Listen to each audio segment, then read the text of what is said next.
Thank you so much, everyone, for joining us. I am Megan Baker, and I am your moderator today. Today, you'll be sitting in on connecting clinicians and nonprofit organizations. I have the pleasure of introducing our two wonderful co-hosts today.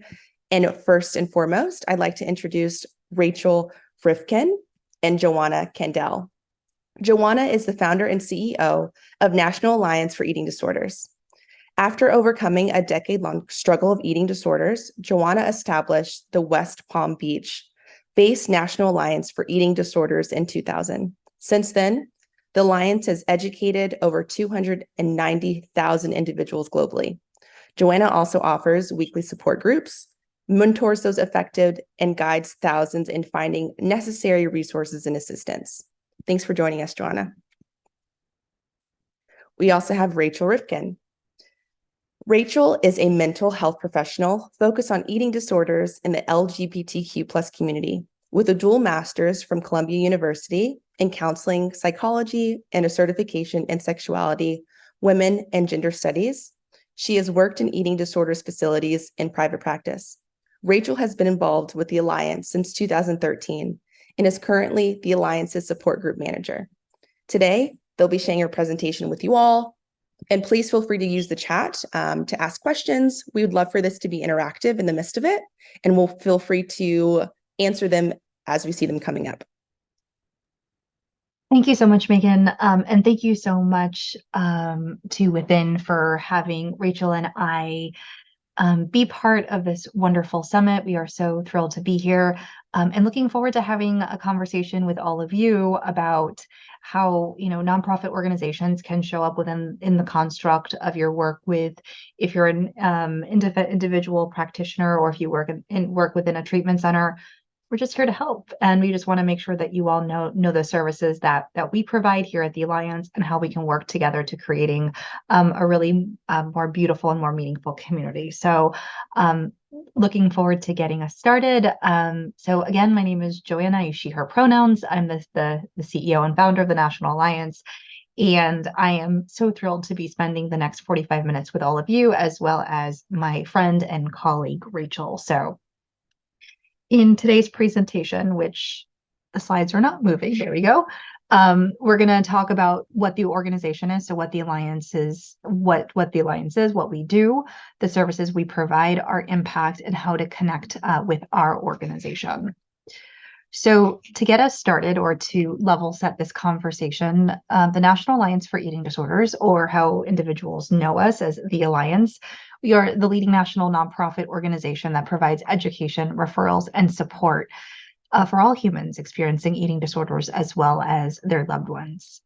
Like Megan said, I founded the organization in October of 2000. In fact, this Sunday is our 23rd birthday. And we started as a very small grassroots organization in the South Florida area, and have very gratefully become one of the leaders in this space. So when you look at our mission, it really is based on 3 pillars, being help, support, and recovery.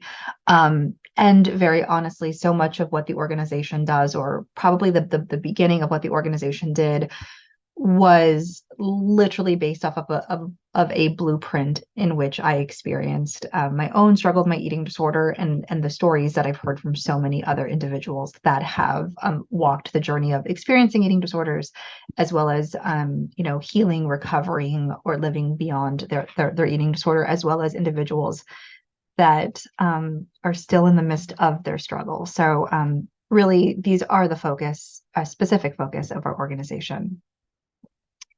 So this is a timeline of our organization. And I mean, every time I look at this, I always crack up at that of the little, COVID dude right there. But as I shared, the organization was founded in October of 2000. I took out a student loan my last semester of undergrad.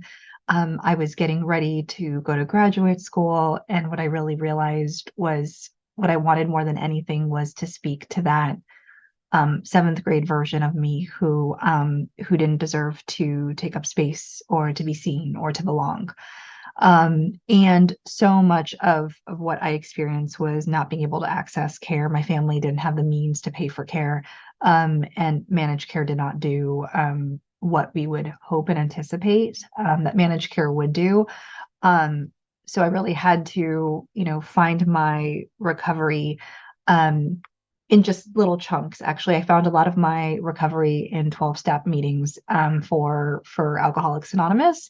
And more than anything, even though we weren't struggling with the same specific issues, what I really was craving was community.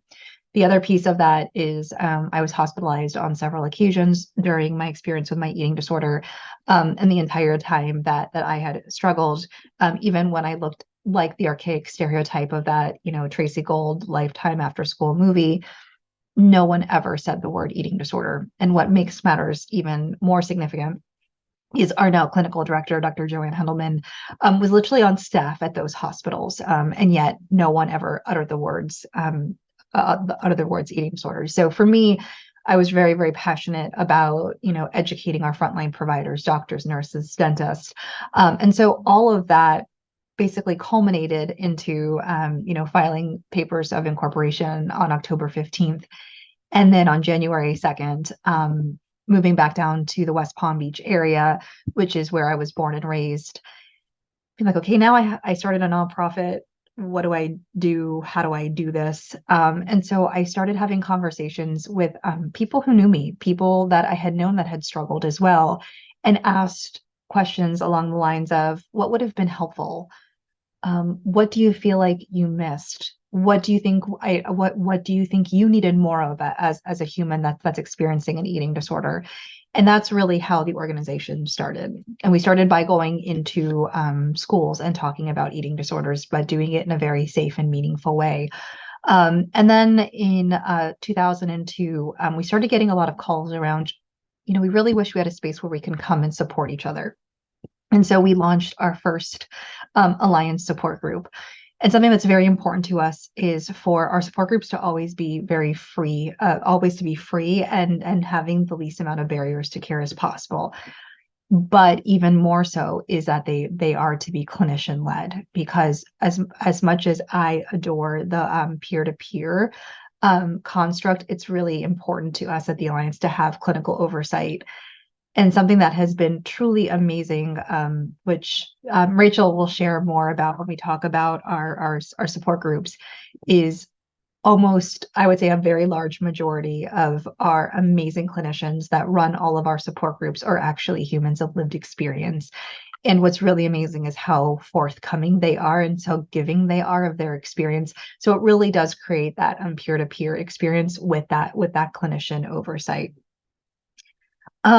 There was a lot that happened between 2002 and 2016, but for the sake of this conversation, we fast forward to 2016. We now had 6 weekly support groups at our Alliance headquarters here in the South Florida area, including a binge eating disorder group, an adolescent support group, and an eating disorder substance use support group.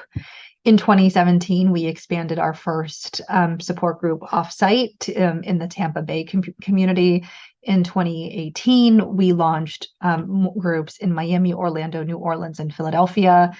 In 2019, we added groups in Indiana, New Jersey, and New York. And then in 2020, we had 20 groups, 20 brick and mortar groups across 15 cities and seven states. And then on Friday, March 13th, 2020, I remember it well. I was having dinner with my family, and I started getting calls from different locations around the country that donate, or we rent space out for our support groups. And they started talking about closing down immediately for 2 weeks in preparation of the pandemic. And so right away, we knew that all of the makings of this pandemic were going to be almost a perfect storm of increased amount of loneliness, isolation, eating disorder symptomatology, anxiety, all of that. And so we spent that weekend talking about what it would look like to have a virtual group. And we're very, very honored to say that following Monday, March 16th, we added our first virtual support group. And really the first year of the pandemic, we held 2 pro-recovery support groups as well as one loved ones virtual support group. And what was truly amazing is every time we had a group, we had upwards of 100 individuals attend those groups. So as time went on and we knew that we couldn't do in-person support groups, we started adding more and more virtual groups. And then in 2021, we launched our first Not One More weekend that I'm hoping that you all have heard about. Not One More weekend is our global weekend that we hold either at the beginning or end of Eating Disorders Awareness Week, and it's based on our pillars of help, support, and recovery. And one of them, the middle day, which is our National Day of Support, we have a 16-hour support groupathon. So from 8 a.m. to midnight, every hour on the hour, we have all these different types of groups that are going on. They're all free. And the first year we did our groupathon, we had over, I think it was 1,400 individuals from all 50 states and many, many countries across the globe attend. And we just had our last one this past February, where we had 24 different groups over the 16 hours, and we had over 1,700 participants attend. Late last year, October, we reopened a lot of our in-person support groups. Unfortunately, what we noticed is that prior to the pandemic, individuals loved coming to our in-person groups. Well, I think all of us know how much things have changed since COVID and how we've really shifted to almost a lot more of a virtual model. And so we did open our 12 in-person groups and our 6 virtual groups. Since then, we've had to actually close some of our in-person groups just from our lack of attendance. But on the flip side, in the last, I would say, month, we've launched 4 new support groups, which we're really excited about. This being, and we want to acknowledge that today is National Coming Out Day, something that's very important at our organization. We launched a group that we're doing in conjunction with the center, the LGBTQ Center in Manhattan, which is the largest Pride Center in the country. We started a monthly grief and loss group for individuals that have lost people to their eating disorder.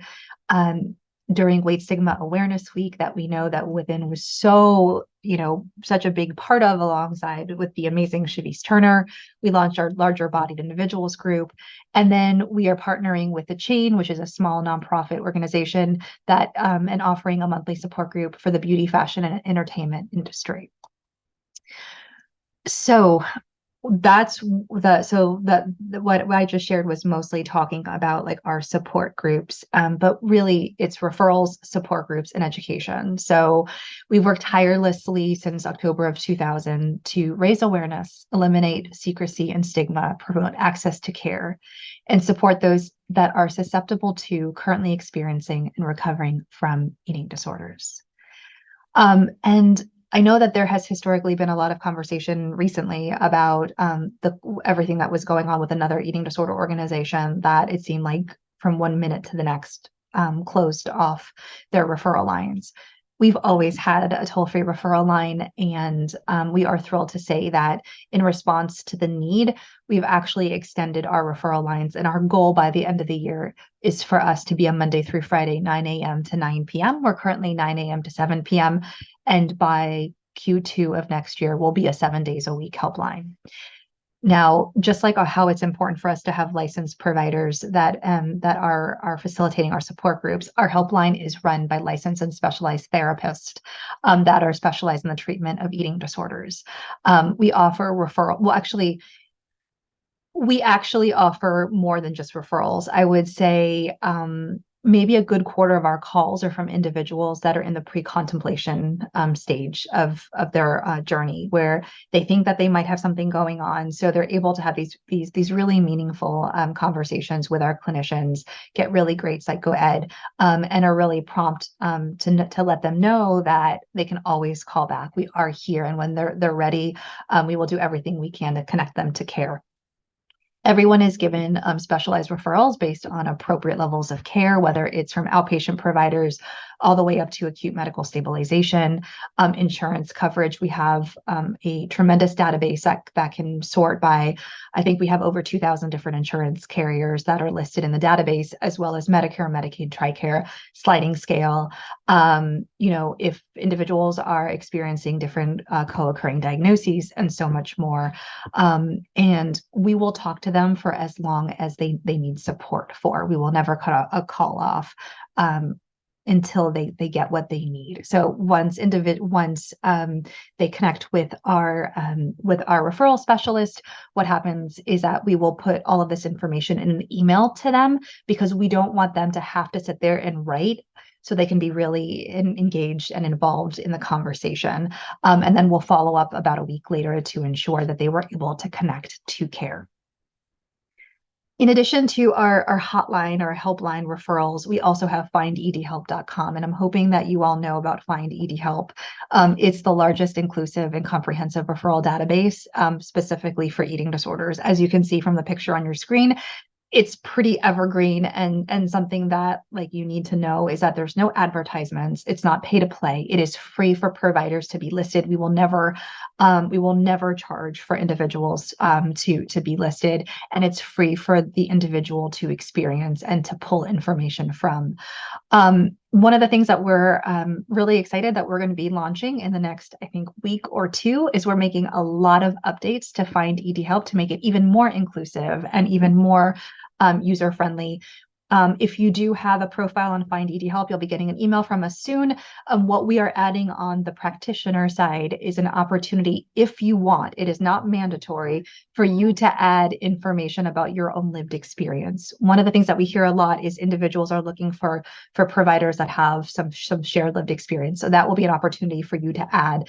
In addition, we're going to add pictures. That was something that was asked specifically, is for providers to be able to ask pictures. So please use this. Please take a look at it. I know that we're going to look at the statistics in a little bit, but I can't even tell you how many thousands of people utilize Find ED Help.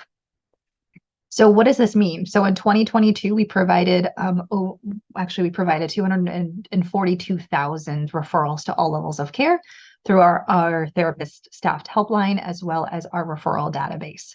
We get on average between 19,000 and 24,000 hits on findedhelp.com. And just to give you an idea, on average, each referral specialist talks to about 275 unique callers per month. And that, I will tell you that this information is from, I think, a month and a half ago now. And the information now last month was our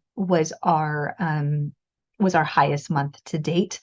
Also, something like a new addition is we are now the major referral source for TikTok, Instagram, Facebook, Snapchat, and Pinterest. So if any content is flagged on any of those platforms, our hotline and Find ED Help on some of the platforms is actually served. And I will tell you, because of that, you're going to see a change in our trend of referrals that are coming in. We also have a keyword with crisis text line. If you text Alliance to 741-741, it is flagged as an eating disorder call. So please feel free to let people know that even though we are a helpline that's open Monday through Friday, 9 to 7, crisis text line is always there 24/7. And so taking a look at the data, who is making these calls into our helpline? This is just our helpline. It's not findedhelp.com. So as you can see, there's an overrepresentation of family and self. Something that's pretty remarkable is historically, prior to this year, people calling into the helpline, the person who was calling was a family member, and we put in family as a loved one. So it could be a best friend, it could be a partner. We consider blood, non-blood family. But you can see that individuals are the number one. Treatment centers, treatment providers. If you are a provider and looking for higher levels of care, please call us. We can absolutely help that. And then they parceled out a friend. But I know that when we were looking at family, we also clumped in loved ones. Something that I also wanted to just share with you as well is that this is the breakdown of age range. I, about a week and a half ago, took part in a congressional briefing on Capitol Hill. And historically, I know that a lot of us know that it's believed that, 95% of people with eating disorders fall between the ages of 18 and 25. Well, we know that not to be true, right? We've seen all the data that has come out the last few years that there was a 100% increase in hospitalization in adolescents, I think female identifying humans that are struggling with eating disorders. But just to give you an idea, 5% of all of our calls are for treatment or for getting help for individuals between the ages of 0 and 12.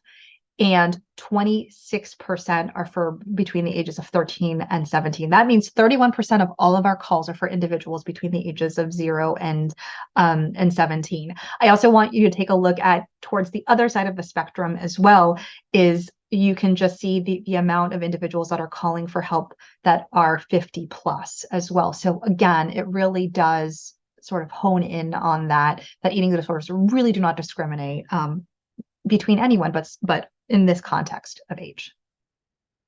Now I'll turn it over to Rachel. Thanks, Joe.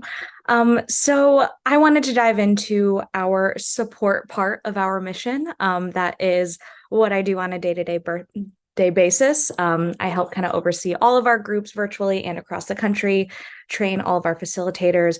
We have approximately 75 therapist facilitators from all across the country that all go through an interview process. They're trained by us and have that combo of eating disorder training and clinical background.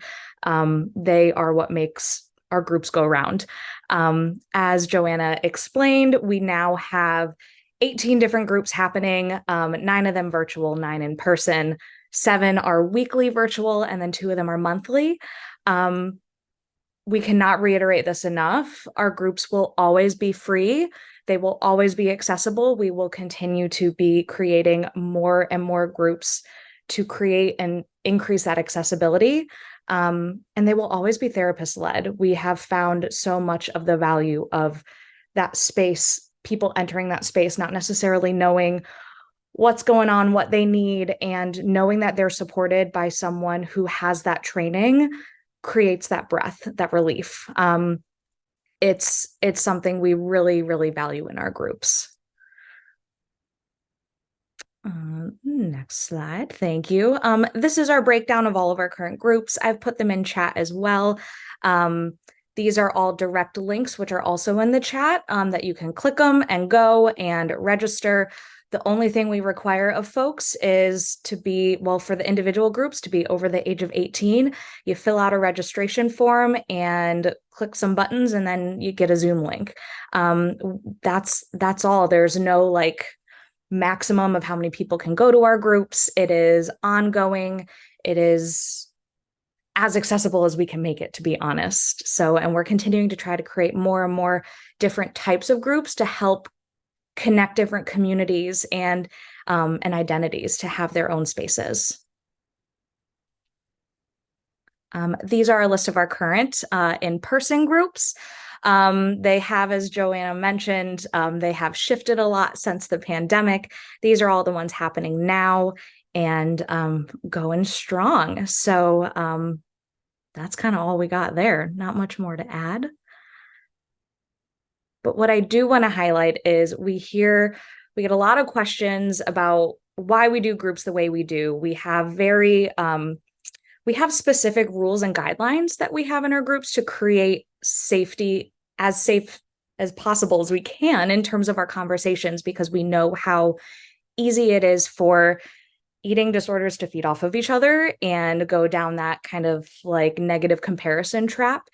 And we have very particular rules that kind of reduce that opportunity as much as possible. And some people really struggle to kind of understand why that is. And we're like, just come to a group, you'll get it. It makes sense. And time again, the more that we reinforce not sharing specific details about someone's eating disorder, specific numbers, weights, meds, the more and more that we intervene to redirect those conversations, the more and more folks will reach out and say, thank you. That helps me be able to stay more present. It helps folks connect on a deeper underlying level of why the eating disorder is there in the first place, what actually needs to be explored in the underlying themes, and actually connecting on recovery and community versus connecting on the eating disorder.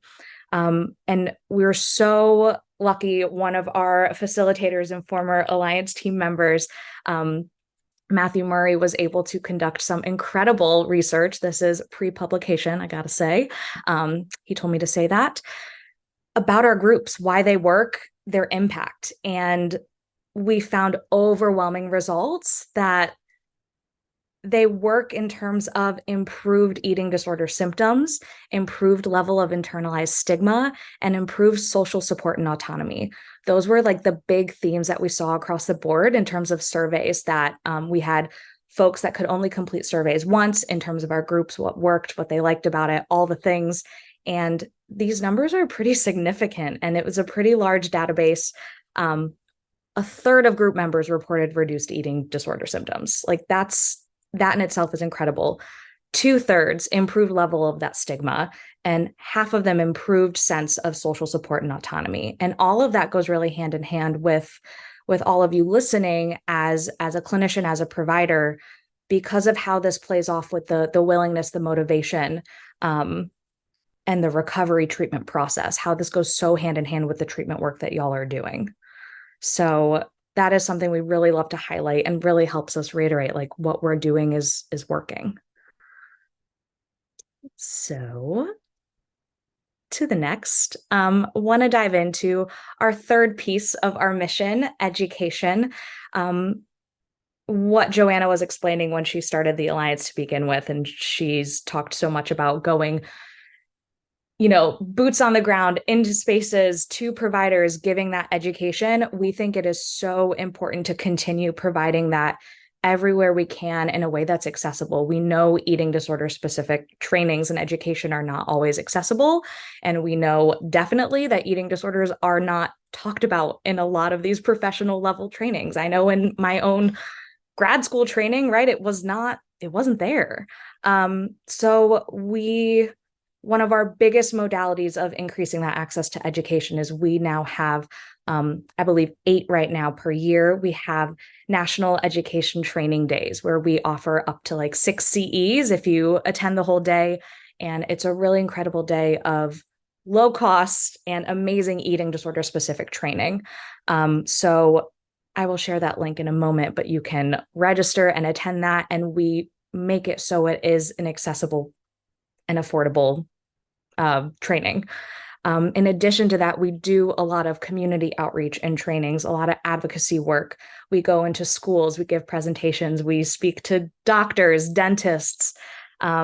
We also have amazing affiliate programs where we have a lot of folks that are committed to supporting the Alliance will go out to their own communities where they live geographically and provide, eating disorder specific trainings or fundraisers and discussions to kind of help spread that word.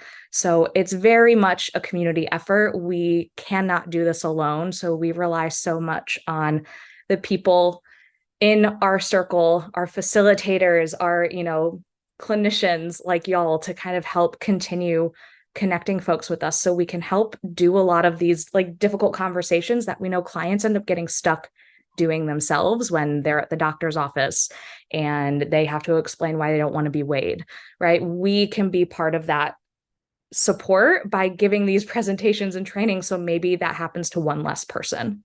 So that's education in a nutshell. And to boil it all down in terms of our impact with all of our services, this is just in 2022 alone. We had over 20,000 attendees attend our support groups. We had over 40,000 attend our educational programmings, over 3,000 hours of low-cost outpatient therapy services for our psychological services program, which is actually local to our West Palm Beach headquarters, but it is a really cool community-based program where we are able to offer low-cost outpatient therapy to folks in the community who are uninsured or underinsured, but need that eating disorder specific care. So we are able to see them. They pay as low as $5, depending on where they're at and what they need to get that support. And then we're not bound by the constructs of insurance to treat them the way that they need to. And that, in combo with our support groups, it kind of creates this really beautiful option for accessing the treatment that they need and deserve, and achieving that progression towards recovery. And although we are a national organization, we really are international. We are representative in all 50 states and have reached 88 countries around the world. We have folks that come to our groups.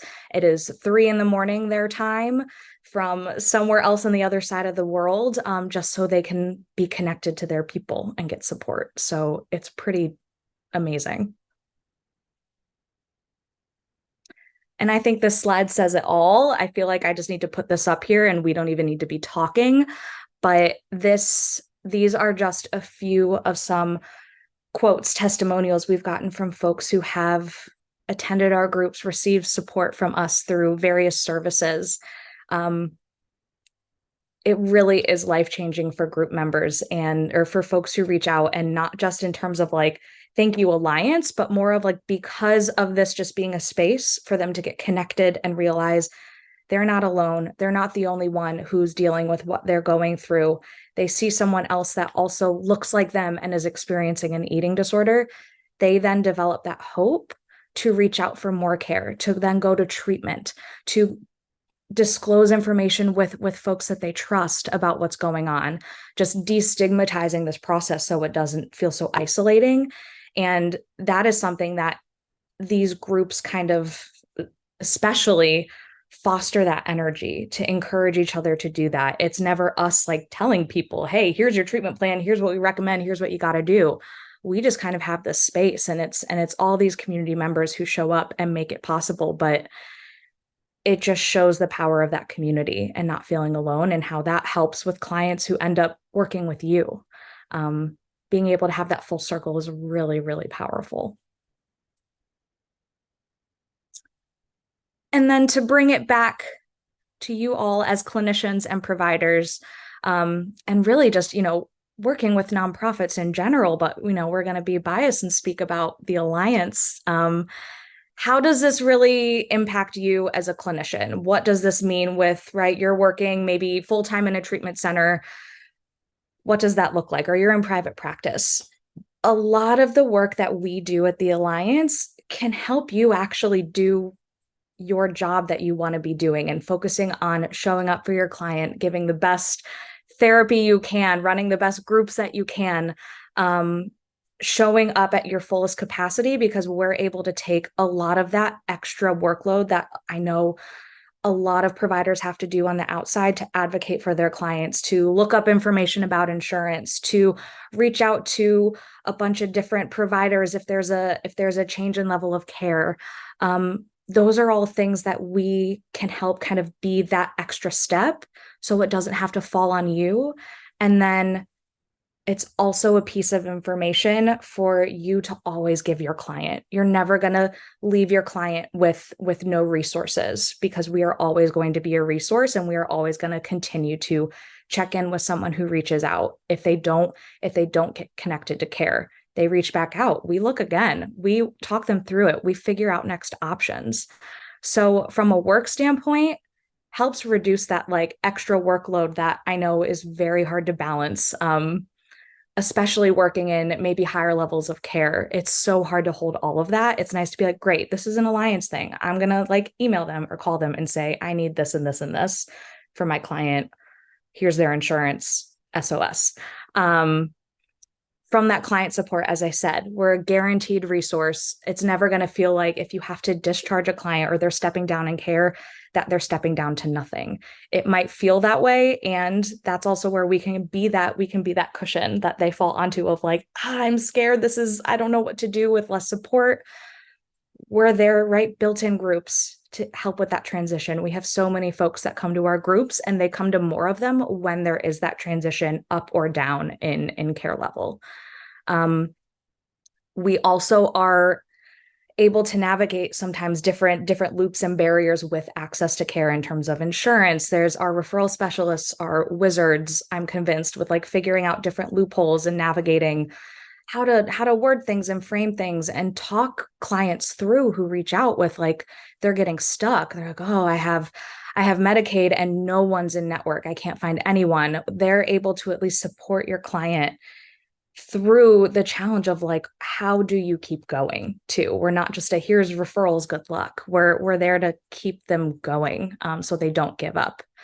From a general professional sense, we can help with that continuing education, guaranteed, more low cost. We are eating disorder specialists. That is what we do. We are able to find that component in relation to other areas of mental health care. There's a lot of overlap work that we do with connecting with other organizations, nonprofits that have different mental health specialties.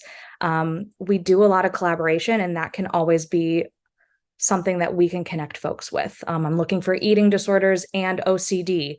How do I get that type of training, right? We offer that in a training day maybe, but there's also maybe there's a local resource or a local nonprofit that we're able to connect folks with. And it's a great way to get connected to other professionals, other networking. Our Find ED Help database, I check even like personally with my own practice, like all the time for referrals, and it helps me stay in touch with different professionals that I know I can refer to. And I trust because I know they're vetted. And then from a personal level, it's a really great way to kind of feel like you're giving back, even though it can sound really simple, but even just by like connecting someone to the Alliance, you really are giving back. It helps kind of reconnect to that why that I think a lot of us get into this work, into mental health, into eating disorder work. I know for me, it has helped me really reconnect to my values of like why it's so important for eating disorders to stay a part of the conversation, for folks to continue to be seen and heard. And the more that we are able to keep these connections cycling through, the more we're able to stay connected to those values. I know that sounds a little corny, but it helps with, I think the burnout and compassion fatigue is so real in the clinical world, no matter where you are, what you're working with, but eating disorders, especially, there is that added layer of like, you're doing a lot of different things to show up the best you can for your clients. And that compassion fatigue and burnout is so real. I go to one group, I run a group, and I'm like, I'm tired, it's been a long day. By the end of that group, I am like, I'm ready to rock, I'm ready to take on the world, or I at least just feel like a breath. So if anything, I think the Alliance is just a space to reconnect to that mission.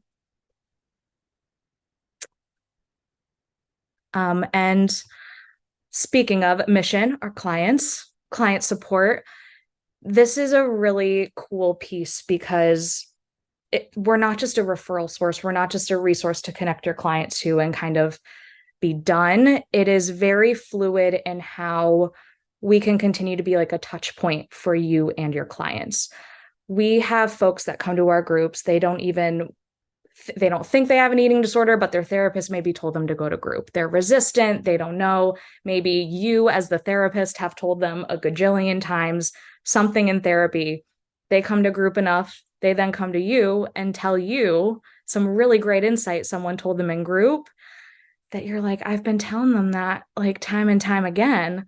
There is something about this group space. There is something about that community support from others who are in it with them that helps with that willingness to start trying new things, to start stepping out of their comfort zone, to seek more help, to seek different treatment.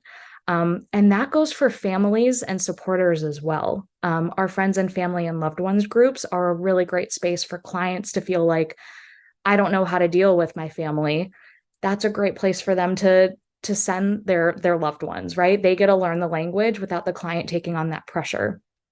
It helps with that ebb and flow of treatment, stepping up in care, stepping down in care.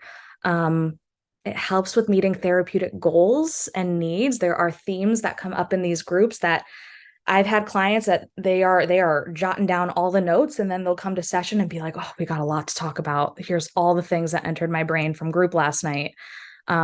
We also encourage folks in groups to talk about these things with their team, with their therapists, with their treatment program. There's just so much overlap that ends up happening that we can't reiterate these messages enough. And the more they hear it from different places, the better it's going to land. It also helps increase that advocacy for clients to build their own sense of empowerment, their voice, that they matter, that what they share with someone in a group actually is helpful, and someone else hears that and acknowledges it. And we also really encourage that collaborative treatment team approach. Our support groups, we always reiterate, it does not replace therapy. It does not replace treatment. It is a support group. It's actually a really great enhancement to treatment and therapy. And that's often what we come back to time and time again. So all of that said, it creates a really beautiful setup for clients to not just pursue recovery, but maintain their recovery. So I clearly could talk about this all day, but I will pass it back to Johanna. And one thing that Rachel did talk about is, as much as we say that it is not in lieu of outpatient care, we do know that for many people, upwards of 80% of individuals will not have access to care. And so we're going to do whatever we can. And what's really amazing is that they could actually come to group at least 5 days a week. And we're going to be rolling out a whole bunch of more groups coming up in the new year. So our goal really is, doesn't matter where in the world you are, if you need a support group, that you will have access to it.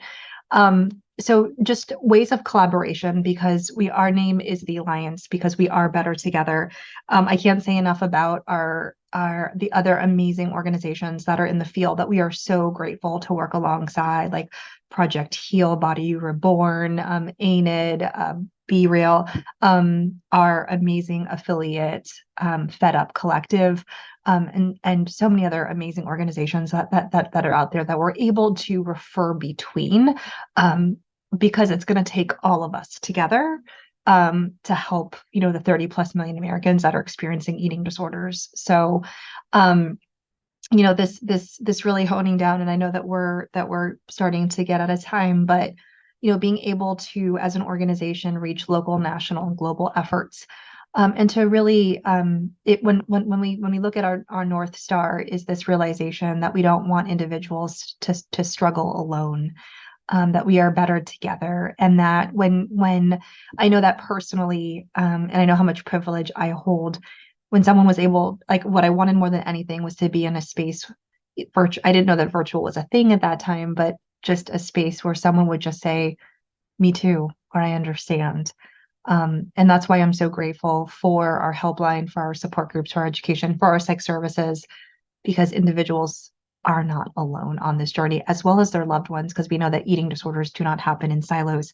And it's not just the individual that's experiencing the eating disorder, it's their whole, like, loved ones unit. So now what? So we're asking you, 5 simple steps, in a sense, is please use this as a referral source. If you have individuals that need that need connections to care, send your clients and loved ones to our support groups. If you are not yet, fill out a profile on Find ED Help. We ask you a bunch of different questions. It does go into a catchment area, and then we do upload it. We do we try to vet as best as we can. And like I said, if you are on Find ED Help, please be aware of the updates that are coming. Register for National Training Day. To give you an idea what Rachel was talking about, it's $25 for 6 CEs, and 1/3 of all of the individuals that come to our training days are on scholarship, because we never want cost to be a barrier for anyone. And last, follow us on social, or join our mailing list. We send out a bunch of really wonderful information. So we're here. So this is how you can connect with us. We connect with you. So through our general website, through Find ED Help.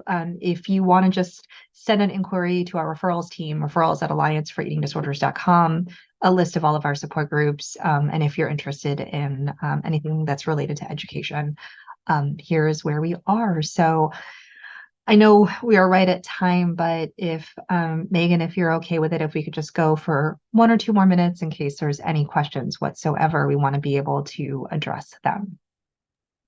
Absolutely.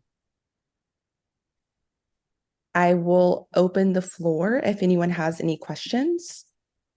And if you have any questions and you just don't have the time, or you can always absolutely send us an email. We will absolutely get back to you. Not a problem. Like we love connecting with folks.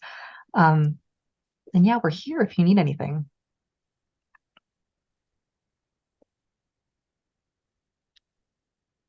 Thank you so much, Elizabeth. They stated very informative. I too agree. I learned so much in this in just a short period of time. And as mentioned, if anyone would like to reach out to both of them collectively, please feel free to follow on social, and reach out with questions, or feel free to email as well. I think maybe let's give another minute or two to see if anyone else has any additional questions, if you all don't mind. Sure. And feel free to share the links and resources that we've put in chat with anyone really that you think would benefit. And you can always reach out and we can send you more condensed versions of links. Awesome. Thank you all so much. Please note that all of this is recorded and will be available on demand after the session. Please feel free to stick around and follow us for the remainder of the days. And we hope that you enjoyed it.